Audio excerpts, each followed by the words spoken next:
শেখ হাসিনার পতনের পর দীর্ঘদিন আত্মগোপনে থাকলেও অবশেষে অবৈধ পথে দেশ ছেড়ে পালিয়েছেন পুলিশের সাবেক কর্মকর্তা মনিরুল ইসলাম।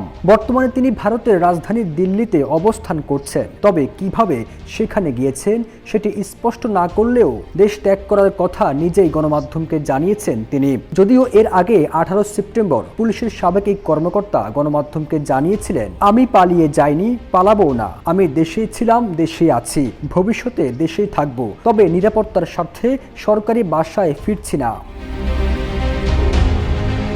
এদিকে প্রবাসী বাংলাদেশি অনুসন্ধানী সাংবাদিক জুলকার নাইন সায়ের এক ফেসবুক পোস্টে জানিয়েছেন, দেশ থেকে পালিয়েছেন পুলিশের সাবেক প্রভাবশালী কর্মকর্তা মনিরুল ইসলাম। তিনি ফেসবুক পোস্টে লিখেছেন, পলাতক এসবি প্রধান মনিরুল ইসলামের অবস্থান জানা গেছে একটি বিশ্বস্ত সূত্রে। ভারতের রাজধানী দিল্লির কানঘট প্লেসের একটি গ্লোসারি সেন্টারে রোববার বিকেলে তাকে কিছু নিত্য প্রয়োজনীয় দ্রব্য কেনার সময় ক্যামেরাবন্দি করা হয়। ওই পোস্টে তিনি আরও লিখেছেন, ওই এলাকায় উল্লেখযোগ্য পলাতক বাংলাদেশি রাজনীতিবিদ ও নিরাপত্তা বাহিনীর সদস্যরা বসবাস করছেন। 48 বছর ধরে এভাবেই ঠান্ডা করে আসছে। যমুনা ফ্যান, 5 প্রজন্মের ফ্যান। বন্ধুপ্রতিম দেশ হিসেবে ভারত সরকারের উচিত হবে অনতিবিলম্বে এদের খুঁজে বের করে বাংলাদেশের কাছে হস্তান্তর করা। এ বিষয়ে ভারতীয় হাই কমিশনার দৃষ্টি আকর্ষণ করছে।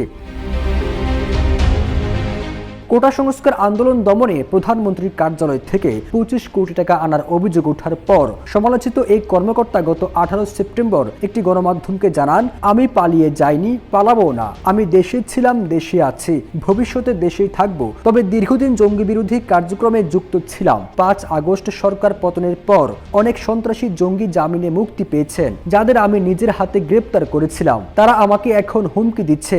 আমি তো এখন পুলিশের কেউ নই, আমাকে অবসরে পাঠানো হয়েছে, আমি এখন স্বাধীন, তাই কোথায় আছি সেটা তো ব্যক্তিগত, তবে দেশে আছি, নিরাপত্তার স্বার্থে সরকারি বাসায় ফিরছি না। তবে ছাত্র আন্দোলন দমনের জন্য 25 কোটি টাকা নেওয়ার বিষয়টি অস্বীকার করেন এই কর্মকর্তা। তিনি দাবি করেছিলেন, টাকা আনার কোনো ঘটনা ঘটেনি, এসবি তো অপারেশন ফোর্স না, অস্ত্র নিয়ে এই আন্দোলনে এসবির কেউ ডিউটি করে নাই। দ্বিতীয়ত, এসবি হলো ইন্টেলিজেন্স ফোর্স, ফাইটিং ফোর্স না, সুতরাং এমন টাকা আনার প্রশ্নই ওঠে না। পুরো বিষয়টি ভুয়া বলেও জানান তিনি। ফিরোজ আলম, জয় দিন।